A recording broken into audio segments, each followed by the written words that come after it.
आप दुनिया से कितने भी पीछे रहिए पर अपनी तैयारी इतनी बेहतर कीजिए कि आप कभी भी उनसे आगे निकल सके। इसी के साथ में मैं आपका बहुत बहुत स्वागत करती हूँ कंपटीशन कम्युनिटी में। मध्य प्रदेश की लोक कला और संस्कृति के संदर्भ में हम अध्ययन कर रहे थे, जिसमें हमने पहले पार्ट में मध्य प्रदेश में लोक गायन को देखा था। सबसे पहले क्विक रिवीजन कर लेते हैं थोड़ा सा कि हमने क्या क्या देखा है। तो मध्य प्रदेश में कला संस्कृति की परिभाषा कितने अंगों में बांटा गया है? लोक गायन, लोक नृत्य, शिल्प कला, लोक नाट्य और लोक चित्रकला। फिर हमने देखा था कि मध्य प्रदेश में लोक गायन को 4 भागों में बांटा गया है। हम सारी चीजों को 4 भागों में ही बांट के चलेंगे, मालवा, निमाड़, बुंदेलखंड और बघेलखंड। मालवा के लोकगीत में हमने भृथरी गायन देखा था, जो कि राजा भृथरी से संबंधित था। फिर हमने संजा गीत देखे थे, जिसमें संजा माई के गीत गाए जाते हैं। फिर हमने निर्गुड़ी गायन देखा, जिसमें पार ब्रह्म की उपासना की जाती है। फिर रेलो गायन हमने देखा, भीड़ गायन देखा, बरसाती वार्ता जो कि बरसात के समय गाया जाता है, तेजाजी गायन जिसमें संत तेजाजी के गीत गाए जाते हैं। निमाड़ का लोक गायन देखा हमने, जिसमें कलगी तुर्रा, काया खो, नाथपंथी, गरबा गरबी और संत सिंगाजी के गीत भी गाए जाते हैं। बघेलखंड के गायन देखा, आल्हा गीत, देवारी गायन और बमुलिया गायन, बैरायत गायन, जगदेव का पुआरा, फाग गीत और हरदौल की मनौती। इतना सब कुछ हमने बघेलखंड में देख लिया। अब बात करेंगे मध्य प्रदेश में लोक नृत्यों की। लोक नृत्य का मतलब फोक डांस की, कि मध्य प्रदेश में कौन से क्षेत्र में किस किस प्रकार के फोक डांस होते हैं। वही हमारे 4 विभाजन कंप्लीट रहेंगे, पहला मालवा, दूसरा निमाड़, तीसरा बुंदेलखंड, चौथा बघेलखंड। ये तो आपको याद ही हो जाना चाहिए कि 4 भागों में बांटा गया हर संस्कृति को, हर कला को। तो सबसे पहले हम चलेंगे मालवा के लोक नृत्य की तरफ में। तो मालवा के लोक नृत्यों में कौन सा लोक नृत्य आपको पहले दिखाई देता है? तो एक नृत्य है जिसे कहा जाता है रजवाड़ी नृत्य। रजवाड़ी, आपने रजवाड़ा समझ में आ रहा है कुछ नाम से? रजवाड़ा, रजवाड़ा कहाँ हुआ करता था? राजस्थान वाले क्षेत्र में हुआ करता था। तो ये नृत्य जो है पूरी तरह से राजस्थान से प्रेरित नृत्य है, और ये जो होता है ये मालवा के क्षेत्र में होता है, क्योंकि मालवा का जो कुछ क्षेत्र है वह राजस्थान से जुड़ा हुआ है। तो इस कारण से यहाँ पर रजवाड़ी नृत्य भी होता है। इस नृत्य में क्या करती हैं महिलाएं, जो है वो घाघरा पहन के नृत्य करती हैं। इनके सर पे मटके भी रखे होते हैं। अलग अलग मुद्रा में यह नृत्य किया जाता है। मुख्यतः जो यह नृत्य है यह महिला प्रधान नृत्य है। प्रधान का मतलब होता है कि मुख्यतः महिलाएं यह नृत्य करती हैं। पुरुषों के द्वारा भी किया जाता है, लेकिन पुरुष अब घाघरा पहन के तो करेंगे नहीं, या साड़ी का पल्लू पकड़ के तो करेंगे नहीं। नेक्स्ट बात करते हैं मटकी लोक नृत्य। मटकी लोक नृत्य यह भी राजस्थान से प्रेरित है। इसमें क्या किया जाता है, एक मटकी, उसके ऊपर दूसरी, उसके ऊपर तीसरी, उसके ऊपर चौथी, मतलब जितनी हो सके उतनी मटकियां रख के महिलाओं के द्वारा नृत्य किया जाता है। इसे मटकी नृत्य कहते हैं। ये आप देख सकते हैं, देखिए इन्होंने कितना 1 2 3 4 5 6 7 मटकी रखी हुई है इन्होंने। तो 7 मटकियों को रख कर ये महिला जो है यह नृत्य कर रही है। जो मटकी नृत्य है किस क्षेत्र में? मालवा के क्षेत्र में होता है। मुख्यतः कहाँ का नृत्य है? तो ये राजस्थान की संस्कृति है मुख्यतः। देखो ये मालवा नहीं है ना, ये निमाड़ होगा, कि गलती से मालवा लिखा गया है तो यहाँ पे होगा निमाड़। तो निमाड़ के लोक नृत्य, पहला है गणगौर लोक नृत्य। देखो गणगौर कब होता है, कहाँ आयोजित होता है, ये देख लेते हैं। गणगौर लोक नृत्य जो है वह हम आयोजित करते हैं कहाँ पर? बड़वानी, खंडवा, खरगोन की तरफ में। यह लोक नृत्य राजस्थान से प्रेरित है। इस लोक नृत्य में एक माता है जिनका नाम है रनुबाई। तो रनुबाई की उपासना की जाती है, और इसी लोक नृत्य को आपने देखा होगा कि चैत्र माह में, आपको पता होगा कि हमारे यहाँ 2 नवरात्रे होते हैं। तो जब हमारे यहाँ 2 नवरात्रे हो रहे हैं तो उसमें से एक नवरात्रा वो होता है जिसमें हम माता की प्रतिमा को स्थापित करते हैं। दूसरा नवरात्रा जो होता है वो चैत्र माह का होता है। तो चैत्र माह के नवरात्रे में 9 दिन के लिए निमाड़ वाले क्षेत्र में यह उत्सव मनाया जाता है, जिसे गणगौर उत्सव के नाम से जानते हैं। इसमें रनुबाई, माता रनुबाई और सूर्य देव की उपासना की जाती है। यह जो नृत्य है यह मुख्यतः महिला प्रधान नृत्य है, और ये गणगौर के समय में ही किया जाता है। इसके अलावा एक चीज और आपको याद रखनी है, इस नृत्य के लिए मुख्यतः जो वाद्य यंत्र है वो ढोल है और थाली है, अर्थात ढोल और थाली बजाकर यह नृत्य संपन्न किया जाता है। बात करेंगे काठी नृत्य की। देखो काठी नृत्य क्या है ना, पहले ये चीज अच्छे से समझ लो। काठी नृत्य का मुख्य मतलब ये होता है कि एक प्रकार का वह नृत्य जो कि भगवान शिव को समर्पित है। इसके अलावा ये जो नृत्य है इसमें जो आपको ये वेशभूषा दिखाई दे रही है ना, ये जो अलग सी वेशभूषा दिखाई दे रही है, ये वेशभूषा संबंधित है बाना से, तो इस वेशभूषा को कहा जाता है बाना। यह जो नृत्य है वो निमाड़ का नृत्य है। इसके अलावा यह नृत्य बुंदेलखंड और बघेलखंड दोनों में भी किया जाता है। नेक्स्ट चलते हैं हम, ये है फेफरिया नृत्य। देखो फेफरिया नृत्य कहाँ पर आयोजित होता है, तो ये जो नृत्य है फेफरिया नृत्य, यह मुख्यतः विवाह समारोह में किया जाता है, विवाह के समय किया जाता है। किस क्षेत्र में? निमाड़ के क्षेत्र में। इसके अलावा ये सामूहिक नृत्य है। ये आपने वो देखा है, लड़कियां लोग ऐसे चक्री बनाकर ऐसे पकड़ के, हाथ पकड़ के चक्रियां बनाकर घूम घूम के डांस करती हैं जो, तो वही डांस ये फेफरिया डांस कहलाता है। ठीक, नेक्स्ट चलते हैं मांडलिया। मांडलिया नृत्य किस चीज से संबंधित है? मांडलिया नृत्य कहाँ होता है? निमाड़ में होता है। इसका वाद्यंत्र जो है वह ढोल है, और इसके अलावा निमाड़ में होता है और इसका वाद्यंत्र ढोल है, और इसके अलावा यह जो नृत्य है यह स्त्री प्रधान नृत्य है।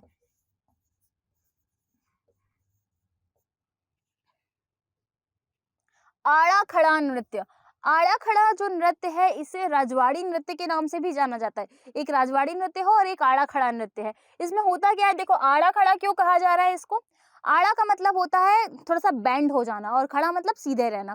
तो क्या होता है, जब व्यक्ति जो है वो आधा झुककर, जब नीचे झुककर डांस करता है, महिलाएं ज्यादातर आपने देखा होगा कि महिलाएं जो है झुक झुक कर डांस करती हैं, तो वो झुककर जब डांस करते हैं तो उसे आड़ा बोलते हैं, और सीधे हो जाते हैं तो उसे खड़ा बोलते हैं। तो इस प्रकार से आड़ा खड़ा जो नृत्य है यह भी किसका होगा? तो स्त्रियों का नृत्य हो गया।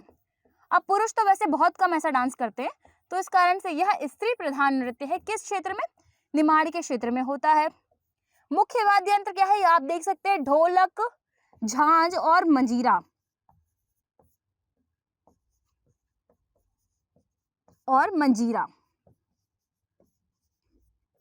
इसके अलावा एक चीज आपको याद रखनी है कि यह नृत्य जो है वह निमाड़ के क्षेत्र में आयोजित होता है।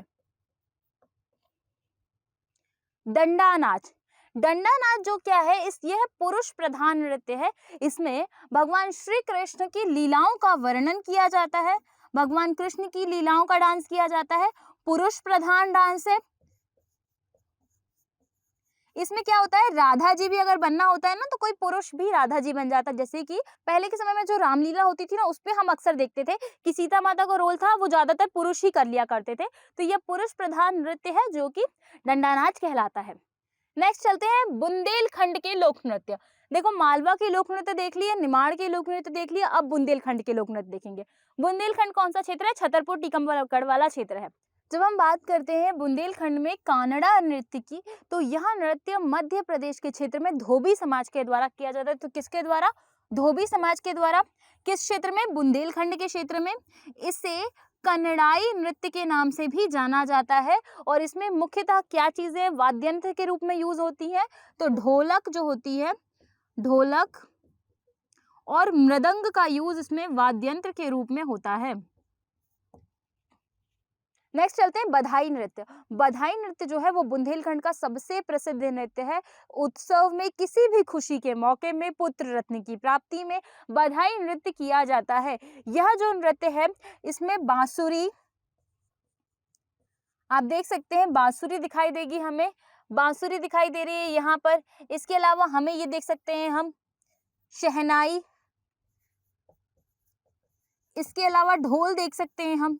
तो बांसुरी, शहनाई और ढोल जैसे वाद्यंत्रों में यह बधाई नृत्य किया जाता है, जो कि बुंदेलखंड का प्रमुख नृत्य है। विवाह जैसे शुभ अवसरों पे। राई नृत्य। राई नृत्य को मध्य प्रदेश का राजकीय नृत्य का दर्जा भी प्राप्त है। किस क्षेत्र का है? बुंदेलखंड का क्षेत्र का है, आपको याद रखना है। कहीं कहीं बघेलखंड में भी यह नृत्य होता है, ऐसा नहीं कि नहीं होता है बिल्कुल भी। तो बुंदेलखंड का मुख्यतः यह लोक नृत्य है। इसके अलावा यह जो नृत्य है, इस नृत्य को महिला प्रधान नृत्य है। ये इसमें महिलाएं नृत्य करती हैं, और इसमें जो है यह समूह में नृत्य होता है, जिसमें एक बीच में एक स्त्री खड़ी होती है। जिस बीच वाली जो मेन स्त्री होती है, मेन डांसर होता है, उसे बेड़नी कहा जाता है, बेड़नी। और जो बेड़नी है ना, ये डांस करती है, और डांस करते करते एक जगह पे रुकती है, और रुकते समय जब ये जो बातें बोलती है, जो गीत गाती है, उसे स्वांग कहा जाता है। मतलब बेड़नी की विराम अवस्था को स्वांग कहा जाता है। यहाँ पर एक बात और आपको याद रखनी है, इसके अलावा इस नृत्य की जब हम बात करते हैं तो यह कब किया जाता है, तो यह नृत्य जो है विवाह में, मतलब सेम विवाह, उत्सव, पुत्र रत्न की प्राप्ति, इन सब में यह नृत्य किया जाता है, राई नृत्य। नेक्स्ट, सैरा नृत्य। सैरा नृत्य आपको याद होगा किस जनजाति के द्वारा किया जाता है, तो ये हमने पढ़ा था कि बैगा जनजाति के द्वारा जो है वो सैरा नृत्य किया जाता है। जवारा जो है, देखो सैरा नृत्य की और थोड़ी सी बात कर लेते, तो सैरा नृत्य है ये खरीफ और रवि की जब फसल बनती है ना, तो खरीफ और रवि की फसल के उत्पादन के बाद में यह नृत्य किया जाता है, जो कि मुख्यतः कृषक समाज के द्वारा किया जाता है। और ये जो है यह पुरुष प्रधान नृत्य है, पुरुष प्रधान नृत्य है।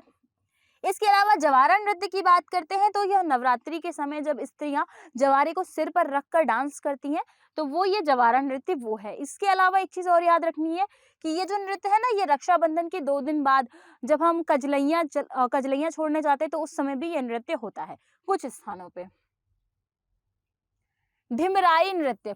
ढिमराई नृत्य जो है यह बुंदेलखंड के ढीमर समाज के द्वारा किया जाता है। मुख्यतः इसमें ढोलक, सेम वही चीजें, ढोलक, झांझ और मृदंग के द्वारा यह नृत्य होता है, बुंदेलखंड के क्षेत्र में होता है। जवारा हम ऑलरेडी देख चुके हैं। फिर आएंगे बघेलखंड के लोक नृत्यों में। तो बघेलखंड के मुख्य लोक नृत्य कौन कौन से हैं? देखो बुंदेलखंड हमने पढ़ लिया, मालवा हमने पढ़ लिया, निमाड़ हमने पढ़ लिया, अब बघेलखंड में आ रहे हैं। बघेलखंड में जो पहला नृत्य है वो है परधौनी नृत्य। परधौनी नृत्य क्यों इंपॉर्टेंट है, किस कारण से इंपॉर्टेंट है, ये देखेंगे। यह जो नृत्य है परधौनी नृत्य किस क्षेत्र में होता है? बघेलखंड में होता है। कब किया जाता है? तो मुख्यतः ये जो है ये शुभ अवसरों पर, जैसे कि विवाह वगैरह हो गए, इन अवसरों पर किया जाता है। इसमें क्या होता है, इसमें यह किस जनजाति के द्वारा किया जाता है? तो यह मुख्यतः किया जाता है बैगा जनजाति के द्वारा। तो जनजाति आपको याद रखनी है, बैगा जनजाति के द्वारा। और आपको एक चीज पता होगा कि बैगा जनजाति के जो पुरुष हैं वो विवाह के समय हाथी की सवारी करते हैं। ये चीज हमने जनजाति के समय देखी थी। तो बैगा जनजाति के पुरुष क्योंकि हाथी की सवारी करते हैं, इस कारण से इस नृत्य में जो पुरुष है, मेन जो कोई रहता है, वो ना हाथी की पोशाक पहनता है और हाथी का स्वांग रचता है, और इस पूरे कार्यक्रम को, इस पूरे नृत्य को अंजाम दिया जाता है। बात कर लेते हैं कौन कौन से वाद्य यंत्र। तो मुख्यतः ढोल इस नृत्य का वाद्य यंत्र होता है। नेक्स्ट चलते हैं सैला नृत्य। सैला नृत्य की जब हम बात करते हैं, ये नृत्य जो है किस क्षेत्र में? तो बघेलखंड के क्षेत्र में होता है। इसके अलावा आपको एक बात और याद रखनी है कि ये जो नृत्य है यह मुख्यतः पुरुष प्रधान नृत्य है, मतलब ज्यादातर जो है पुरुष इसमें डांस करते हैं, पुरुष प्रधान नृत्य है। इसमें जो पुरुष है वो डंडे या डंडा को रख कर नृत्य करते हैं, इस कारण से इसे सैला नृत्य भी कहा जाता है। दादर नृत्य। दादर नृत्य जो है वह बघेलखंड की कोटवार जनजाति, कोल जनजाति और कहार जनजाति के द्वारा किया जाता है। तो कौन कौन सी जनजाति हो गई?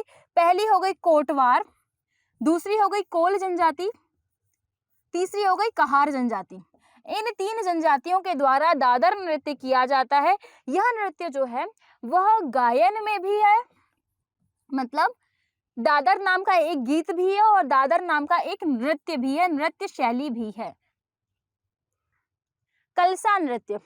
कलसा नृत्य कब किया जाता है? तो जब बारात की अवगानी होती है, जब बारात आ रही होती, तो बारात के आगमन के समय में यहाँ पर बघेलखंड के जो बनिया लोग हैं, बघेलखंड की जो जनजाति है, उनके द्वारा बारात के आगमन पर कलसा नृत्य किया जाता है। इसमें महिलाएं जो है अपने सर पर कलश रखती हैं और नृत्य करके दिखाती हैं। जैसे कि नॉर्मल हमारे सभी के क्षेत्रों में क्या होता है, जब भी बारात आती है तो दुल्हन की जो बहनें होती हैं, दुल्हन के जो परिवार की छोटी लड़कियां होती हैं, वो अपने सर पे कलश रखती हैं और नेंग वगैरह लेती हैं और उसके बाद बारात को अंदर आने देती हैं। तो वैसी सेम कंडीशन है, लेकिन यहाँ पे कलश रखे नृत्य किया जाता है। हमारे यहाँ नृत्य नहीं होते, बल्कि हमारे यहाँ नेंग लिया जाता है बस मात्र। तो ये चीज आपको याद रखनी है। फिर बात करते हैं केहरा नृत्य की। तो केहरा नृत्य जो है यह मुख्यतः स्त्री प्रधान नृत्य है, एक चीज ये याद रख लेनी है। और यह किस जनजाति के द्वारा किया जाता है? तो एक जनजाति है जो मध्य प्रदेश में निवास करती है, जिसका नाम है बारी जनजाति। तो बारी जनजाति के द्वारा केहरा नृत्य किया जाता है। और महिला जो मुद्रा बनाती है उसे फुरहरी कहते हैं ना, महिला को नहीं, महिला जो मुद्रा बनाती है, जिस मुद्रा में नृत्य करती है उसे फुरहरी कहा जाता है। नेक्स्ट बात करेंगे बिरहा नृत्य की। वही बात है, बिरहा नृत्य बिरहा के समय मतलब दुख के समय किया जाता है।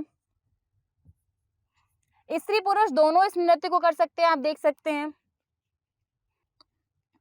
सबसे पहले जनजाति लोक नृत्य की बात करते हैं तो जनजाति लोक नृत्य में कर्मा लोक नृत्य की सबसे पहले बात होगी, क्योंकि कर्मा को लोक नृत्यों का राजा भी कहा जाता है। इसके साथ में Guinness book of world record में भी इसका नाम दर्ज है।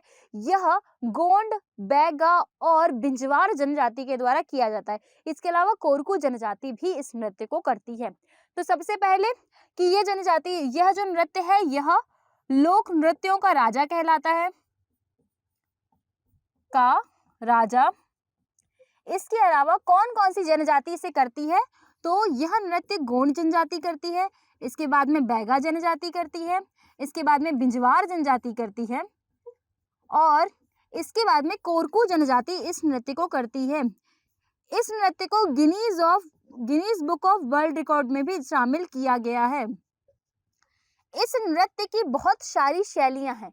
कौन कौन सी शैलियां हैं, तो इस नृत्य की जो प्रमुख शैली है उसे लहकी, झरनी और रागिनी के नाम से भी जाना जाता है। लहकी, झरनी और रागिनी के नाम से इस नृत्य की शैलियों को जाना जाता है।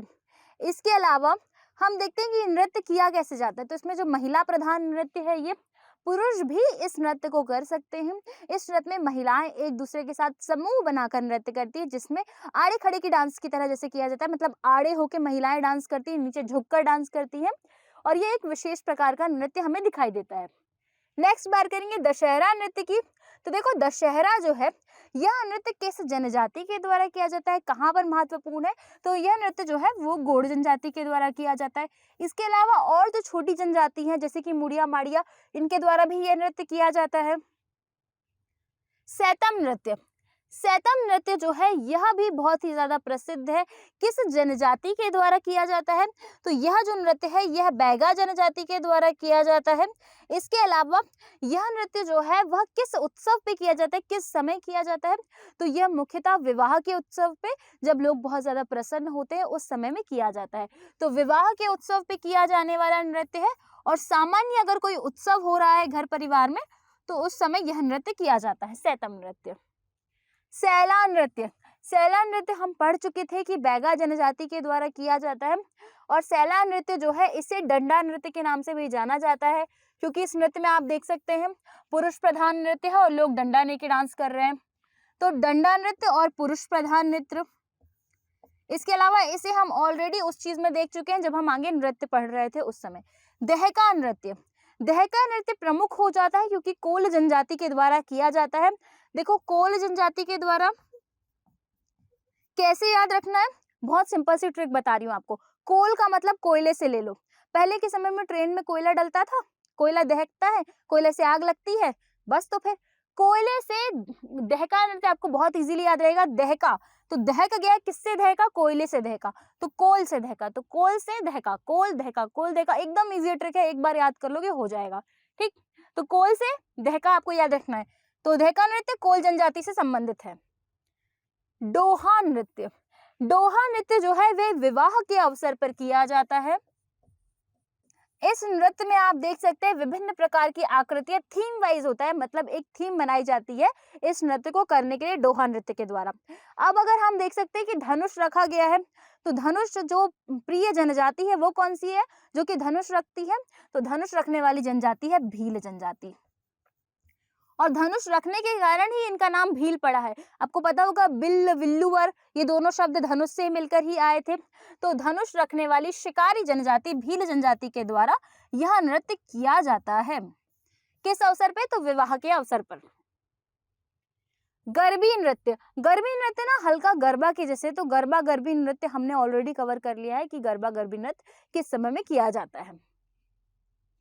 कहरवा नृत्य, कहरवा नृत्य आपके लिए महत्वपूर्ण हो सकता है। यह नृत्य गोंड जनजाति के द्वारा किया जाता है और सारे नृत्य आपको पता है लोग नाचते कब हैं, जब वो बहुत ज्यादा खुश होते हैं, जब वो बहुत ज्यादा हैप्पी होते हैं तब वो नाचते हैं। लेकिन कुछ ऐसी जनजाति है जिनमें मृत्यु के समय भी लोग नाचते हैं, लेकिन ये खुशी वाला नाच है। तो विवाह के समय इस नृत्य का आयोजन किया जाता है कहरवा नृत्य का। इसके साथ ही साथ में इस नृत्य का आयोजन जो है वह मृत्यु के उपरांत भी होता है। आपको एक चीज और भी याद रखनी है कि मृत्यु के उपरांत भी इस नृत्य का आयोजन होता है। इसमें मुख्यतः वाद्य यंत्र कौन सा है, तो नगाड़ा। तो नगाड़ा बजाकर यह नृत्य किया जाता है। और विवाह के समय कब, तो रात के समय में, दिन के समय में नहीं, रात के समय में यह नृत्य आयोजित होता है। रीना नृत्य, रीना नृत्य उतना ज्यादा महत्वपूर्ण नहीं है, आपको सिर्फ इतना याद रखना है कि जनजातीय नृत्य है बस। पूजा नृत्य, पूजा नृत्य की हम बात करते हैं तो यह भी इतना ज्यादा महत्वपूर्ण नहीं है, पर एक चीज याद रख लेनी है कि किस जनजाति के द्वारा किया जाता है। तो पूजा नृत्य जो है वो गोंड जनजाति और इसके साथ में उराव जनजाति के द्वारा किया जाता है। पूजा नृत्य गोंड जनजाति और उराव जनजाति के द्वारा किया जाता है। भड़म, भड़म नृत्य किस जनजाति के द्वारा किया जाता है, तो बहुत ज्यादा इंपॉर्टेंट हो जाता है भड़म नृत्य। ये देखिए लोग सारे के सारे मास्क पहनकर नृत्य कर रहे हैं। और ये जो नृत्य आपको दिखाई दे रहा है ना, ये शिवराज सिंह चौहान जब आए थे मध्य प्रदेश के क्षेत्र में तो उस समय उनके सामने इस नृत्य की प्रस्तुति की गई थी। तो ये वही भड़म नृत्य है। किस जनजाति के द्वारा यह किया जाता है, तो यह जो नृत्य है यह हम देखते हैं भारिया जनजाति के द्वारा किया जाता है। और भारिया जनजाति कौन सी, मुख्यतः जबलपुर और छिंदवाड़ा वाली भारिया जनजाति। और इस नृत्य में जो महिलाएं होती हैं उन्हें भिड़नई कहा जाता है। जो ये नृत्य करती है भड़म नृत्य को, उन्हें भिड़नई कहा जाता है। तो ये चीज भी याद रही कि भारिया जनजाति के द्वारा छिंदवाड़ा और जबलपुर वाले क्षेत्र में यह नृत्य किया जाता है और इसमें महिला प्रमुखों को भिड़नई कहा जाता है। नेक्स्ट चलते हैं मध्य प्रदेश में लोकनाट्य। मध्य प्रदेश में लोकनाट्य को हम कल समाप्त करेंगे, जिसमें हम मध्य प्रदेश में मालवा के लोकनाट्य, निमाड़ के लोकनाट्य, बुंदेलखंड के लोकनाट्य और बघेलखंड के लोकनाट्य को कवर करेंगे। लोकनाट्य का सामान्य अर्थ होता है लोक, मतलब लोगों के द्वारा जो नाटक किए जाते हैं उन्हें लोकनाट्य कहा जाता है। तो मिलते हैं हम आपसे नेक्स्ट वीडियो में। आपको हमारी क्लासेस कैसी लगी हमें कमेंट में जरूर बताइए। थैंक यू सो मच और प्लीज सब्सक्राइब कीजिए जिससे आपको हमारी नई वीडियो की नोटिफिकेशन मिल सके।